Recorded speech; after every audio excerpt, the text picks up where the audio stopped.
Breaking news, this is your World War III intel brief. Now, I've just received some open source intelligence from our informant in Poland about events that are about to transpire within the general geographical region of Kaliningrad, the Suwalki Corridor, Belarus, Western Ukraine, and Poland. Now, if that's confusing to you, don't worry. You don't need to be a geography expert. You just need to know that all of these countries are in the same general vicinity and border one another.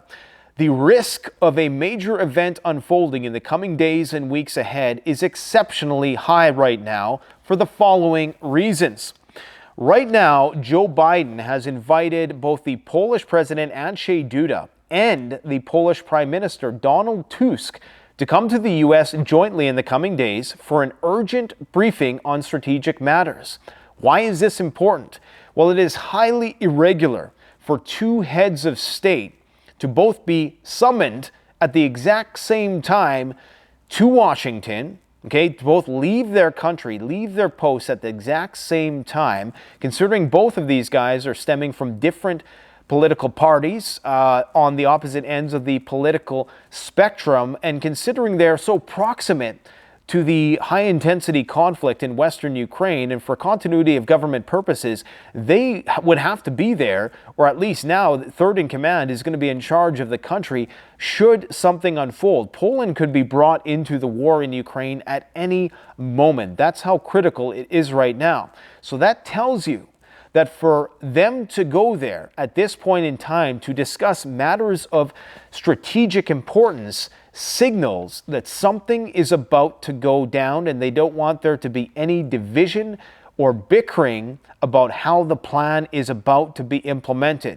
Now, I have to remind people of everything that has transpired in just the last couple weeks, because things are escalating at such breakneck speeds. It's impossible to remember what happened just a few weeks ago, much less months ago, but let me put it in perspective. This is where we are at, and this is why an event within this general geographical region is so high in the coming days ahead. NATO and the USA have both authorized Ukraine to utilize the F-16s that are nuclear capable, I should add, to do strikes deep inside Russian territory.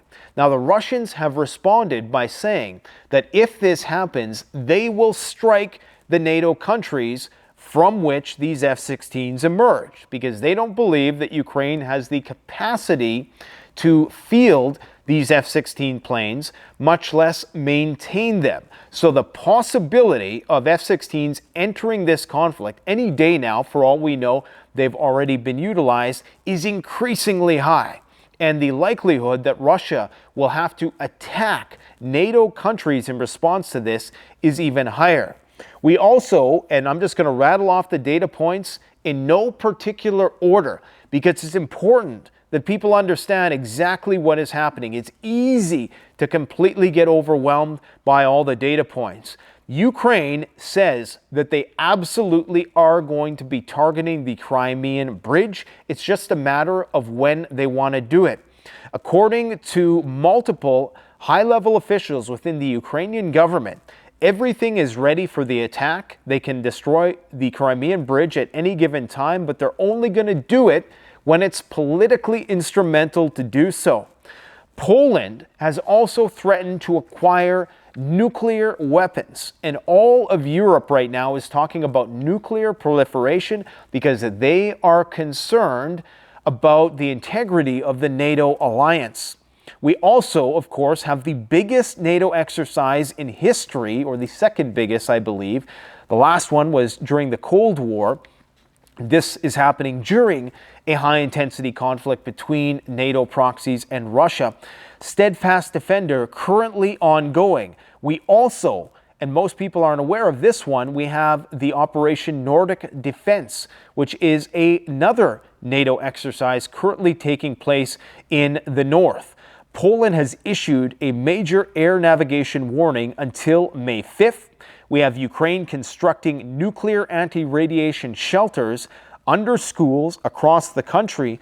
We have Russia launching a new nuclear submarine. We have the UK procuring 500 military trucks, and they're doing it rapidly, saying they need these trucks by October of this year. Why do they need 500 military trucks so quickly is the question. We have Russia now pledging its goal is to take the capital of Ukraine, Kiev, and Odessa. Okay, the next theaters of conflict, the next major theaters of conflict are likely to be Kramatorsk and Sloviansk. These are going to be major battles because these cities are bigger than Bakhmut. In fact, one is a city of 150,000. And then, of course, we have the Battle of Kharkov. Germany is approving long-range weapon systems to Ukraine. Currently, there are 48 Russian Iskander missiles currently along Ukraine's border, okay? All armed and ready to fire. We have Russia losing 9 planes in as many days. Now, there is some disagreement, as you can appreciate, between Russian and Ukrainian sources about how these planes were brought down, was it friendly fire, and what the actual type of the planes were. But no doubt Russia has been taking extreme aviational losses in the last few days. We cannot forget that just a few weeks ago, a plane was shot down inside Russia. An Ilyushin 76 plane was shot down inside Russia by what the Russians claim was a US-based system which was leveraging NATO-based intelligence. So NATO shot down a Russian plane inside Russia. We have a metallurgy plant destroyed inside Russia, along with dozens of weapons manufacturing facilities and critical infrastructural targets. In the last 100 days, over 100 targets have been struck inside Russia. 100 targets in 100 days. How are we all still here to talk about this? Poland has been routinely scrambling jets out of fears of intercepting Russian missiles, which are getting incredibly close to the western part of Ukraine. And of course, this is more important because it's going to become increasingly hard to distinguish a Ukrainian F-16 from a Poland one. And there's no saying that Ukraine is even going to have Ukrainian pilots within these F-16s, and nobody's going to be able to confirm, at least not from the Russian side, because it's very unlikely that these F-16s are going to be flying over Russian territory. So if one is brought down and the pilot's body or the parachute that exits that plane, if they even are captured, there's a very low likelihood of capture of a Ukrainian pilot. So we're not going to know if these are NATO pilots. So Russia must presume a couple of things. These planes are taking off from NATO countries, they have NATO pilots, and for all they know, they could be armed with tactical nuclear weapons. We have Poland banning images of military movements in the eastern part of the country. There is an information blackout. You are not allowed to post information or pictures of military maneuvers due to the Steadfast Defender NATO exercise, as they're calling it. But as I've talked about in recent days, a lot of what is happening there signals that this is going to be permanent, okay? That this is the beginning of setting the groundwork and laying the infrastructure for mass mobilization. They don't have the forces to mobilize yet, but they need the infrastructure laid out in advance to accelerate and expedite a mass mobilization should the need arise. Poland is posting military signage on public roadways. So there's nothing more permanent to a temporary problem than changing your signage on your highways to accommodate NATO vehicles. Poland basically has declared the border to be critical infrastructure, setting the precedent to remove any farmer protests from that region and the militarization of that region. UK diplomats are being recalled from Russia. Israel has attacked a pipeline in Iran. Iran blames Israel for the attack on the pipeline, okay? I'm just bouncing all over the map here, but it's important because we have to keep all these things in our head when we're trying to prognosticate about what's about to happen. Russia is planning on adding 400,000 troops in 2024 before conscription. I do believe that after Putin is elected once again in March, we are going to see another wave of mobilization. And right now, I believe that the tripwire for Russia is Kaliningrad. Putin recently went to Kaliningrad to reassure the population there that they have Russia's support and they're not going to be cut loose. But there's nothing Russia needs more right now than an excuse to go into total, full-blown war mobilization mode. And that might sound odd considering right now they got like 30,000 guys working around the clock just building tanks. Just building tanks. That sounds crazy to know that they're not at their full war mobilization mode yet. But what they need is a major event, a major attack. What better than an attack on their exclave, their strategic exclave of Kaliningrad, to be that very tripwire, okay? We have a major Russian election coming up. As I recently stated, we have the U.S. launching hypersonic tracking, missile tracking satellites into space on the same day they are warning about threats of the Russian placement of nuclear weapons in space. That only happened a week ago. Everybody has already forgotten about it. The Baltics are committing to building 1,000 kilometers of bunkers and fortifications along the Russian border. Nato is enacting the Schengen corridor for the expeditious transport of their rapid reaction corps. We have the U.S. sending nuclear weapons to Suffolk Air Base in the UK, along with the F-35 delivery systems. We have daily weapons deliveries to Taiwan and Israel. I know one of the pilots who is flying these missions. They've sent me video. I may or may not show that on the channel, depending on what their preference is, if they want me to disclose that information. But I can tell you that every day shipments are being poured into Taiwan and Israel, and that things are about to pop off in the Pacific theater as well. Of course, we all know cyber attacks are intensifying already. People have forgotten about the AT&T situation that just occurred the other day with the taking down of the telecoms providers in the United States. That is just a taste of what to come. Border crisis is raising the specter of asymmetrical and terrorist attacks. According to the FBI, the risk has never been higher. We have 114,000 Ukrainian troops on the Belarusian border, 100,000 more than usual. And we have Russia delivering 4 new Tu-160M Swan bombers, one of which Putin was flying, a nuclear bomber, in a PR stunt. We have a 90% overhaul of the Russian nuclear triad. Remember, we're just still in the last couple weeks. If we were to go back a month, this video would be 3 hours long.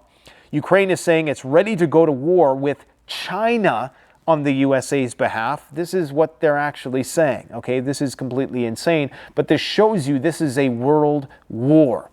Ukraine is establishing bilateral relations with all NATO countries independently to avoid the triggering of Article 5. Something very interesting is happening. My own country just gave another $3 billion to Ukraine. Imagine what that $3 billion can do to our deteriorating inner city conditions here.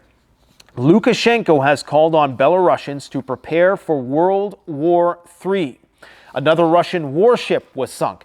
Global defense spending has risen by 9%. Russia has put Kaja Kallas, the Estonian prime minister, on a wanted list, effectively in a de facto state of conflict. Russian intel claims that an expeditionary force led by the UK is expected to enter western Ukraine within mere months. The U.S. is going to have 5 carrier strike groups in the Pacific at the same time at some point this year, all pointing towards imminent escalation in the conflict between Taiwan and China. NATO is building up its strike force capacity near Kaliningrad as we speak. All of those steadfast defender troops are currently in the proximity of Kaliningrad and the Suwalki corridor. And I should add that Kaliningrad, the transport has now been restricted by the Lithuanians. There are also floating bills in the United States as well as throughout Europe to draft immigrants, as we've predicted on this channel for a long time, to fight in the coming war due to dwindling enlistment numbers. We also have a Russian media broadcaster, one of their primary propagandists, Solovyov. He said something incredibly interesting the other day. He said, in reference to a war with Poland, Do the Poles want to be next, he said. They are not Ukrainians. We will not treat them like brothers. We'll bloody destroy all those cities in an instant without using ground troops. It's Ukraine we feel sorry for. Interesting. But there in Poland, we'll fight like the Americans in Iraq. We will simply, I'm not sure about nuclear strikes, but with missile strikes and airstrikes, I am sure we will just freaking destroy them and won't even think twice. Very, very interesting words that speak to the psychology of the Russians viewing this as a civil war. What we are seeing is fratricide. Always, fratricide is one of the leading causes of global conflict. Brother against brother, whether it's the South Koreans versus the North, the Vietnamese, civil wars are always the bloodiest wars. And the Russians, whether you believe it or not, view what's happening in Ukraine as a civil conflict. Ukraine is planning a major counteroffensive in the Black Sea. Canada, the UK, and the US all endorse a framework for fighting what they call foreign media manipulation. This means a censorship crackdown on alternative media like yours truly. We also have Kaliningrad intensifying their border security. As I indicated, Putin just went there in order to reassure the population and make sure that everybody is on board for what is about to happen. NATO has a plan to take out Kaliningrad, according to the Asia Times, because Kaliningrad has been creating some issues with respect to GPS jamming for the NATO Steadfast Defender exercise right now. Drastic changes in the Ukrainian command we've seen in the last couple weeks. Most people forget it was just a couple weeks ago that they replaced Zaluzny with Zirsky. And now Budanov is playing a heavier-handed role in the operations. Ukraine passes a draconian military draft bill, and protests and resistance has ensued. This draft bill, everything from women being drafted to you can't partake in any aspect of society if you dodge the draft.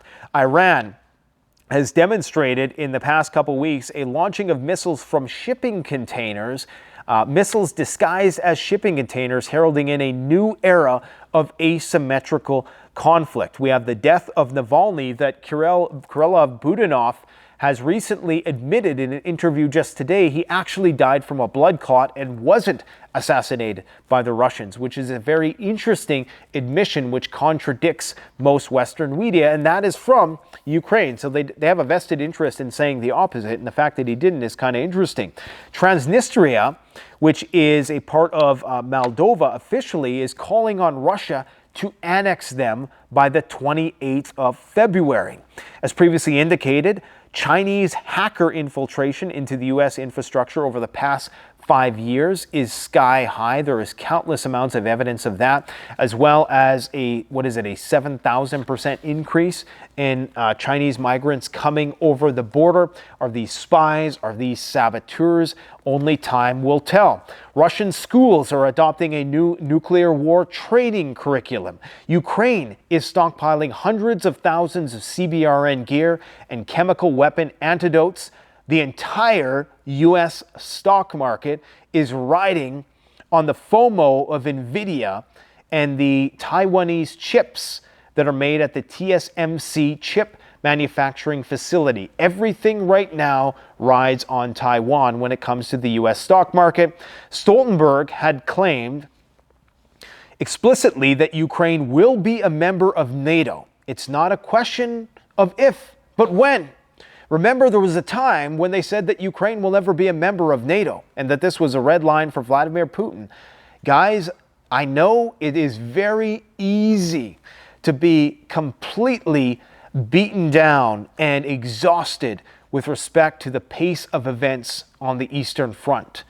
But I assure you, unfortunately, things are about to escalate there. It's only a matter of time. Belarus has threatened immediate nuclear annihilation if they are attacked because they do not have the conventional forces to fight a protracted conflict with NATO.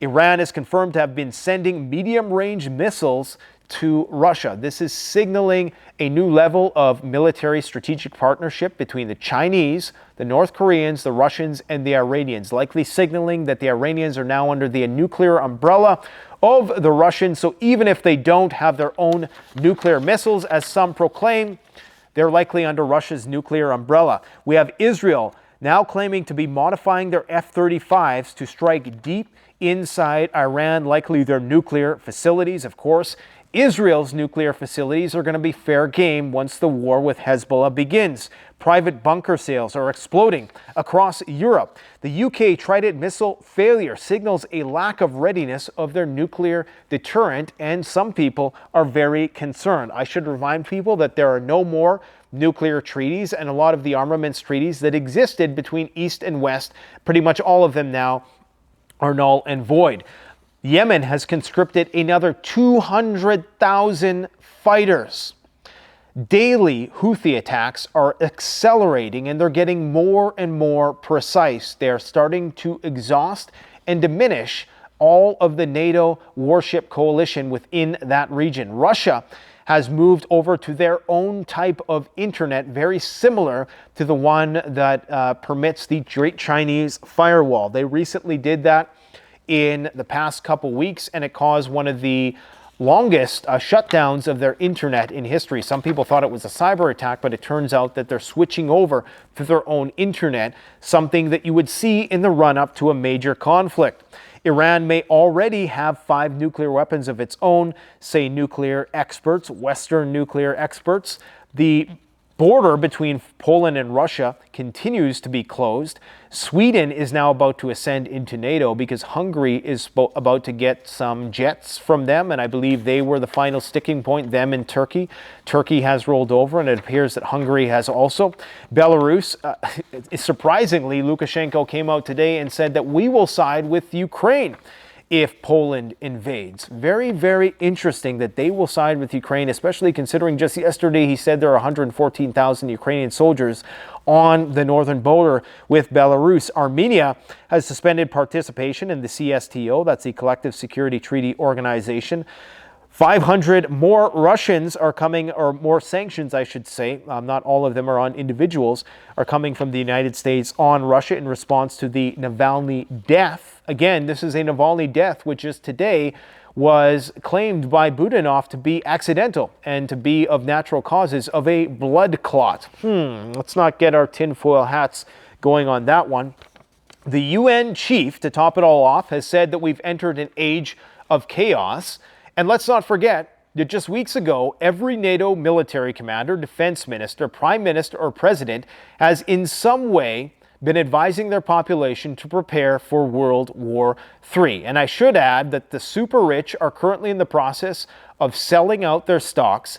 Scientists recently ran a global war AI simulation, all of which ended in preventative nuclear strikes. It began at the level of diplomacy, and even AI ends in nuclear war. So that is what is going on right now. I hope that puts it in perspective. If you're wondering why there is Nutristore behind me, Nutristore is currently having a 25% off sale. You are not going to find a deal like this in the foreseeable future. I think this is the last deal you're ever going to get like this. Nutristore is freeze-dried food that lasts 25 years. It's one of the only brands we sell because we only sell the quality stuff to our own detriment because the margins are complete shit, but the food is magnifique, okay? I would strongly recommend you go and take advantage of that 25% off deal if you're in the United States. If you're in Canada, you can use coupon code at canadianpreparedness.com, Nutristore15 for 15% off. You probably can order from the States, I'm not entirely sure, but you'd run into duties issues and you might run into issues at the border because we know the government has nothing better to do than try to tax us into submission even more. But I would encourage you guys to go through the link in the description, capitalize on the 25% off, okay? This is good, high quality foods. If you watched a video I released yesterday, I do a little tour of Walmart. We give you some ideas. You know, there's always going to be somebody who doesn't understand what we're trying to do.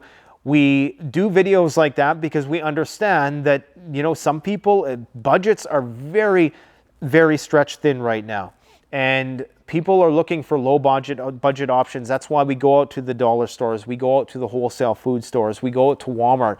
But we also offer premium survival gear at CanadianPreparedness.com for people within the means to do so. But I would strongly encourage people to fortify your staples like your rice, your dried potatoes, your flour. Fortify that with Nutri-Store meats and other freeze-dried foods that we've promoted on the channel before. There's only a few brands that I can count on my hand. Anything that you find at CanadianPreparedness.com, any brand that we've promoted are really, in my personal opinion, the only good quality food brands on the market. Most of these companies play on the fact that most people are just going to put this stuff in their closet and forget about it. And who are you going to call when the apocalypse comes and you go out and you crack this stuff open and you realize it tastes like dog food? Not this stuff, but I'm talking about the stuff that I will not mention today because let's face it, I don't want to get sued. So go and check out our recent video if you want more budget, low budget options. There's a lot of stuff you can find. And we're going to be doing more of those videos in the future. Quite frankly, I think it's like fluff content at this point, but I understand there's a lot of new people getting into the preparedness space that really need the more rudimentary ideas as they pertain to preparedness. So stay tuned for more of that. Thanks for watching, guys, and stay ready because I think we're just but days away from things getting wildly out of control.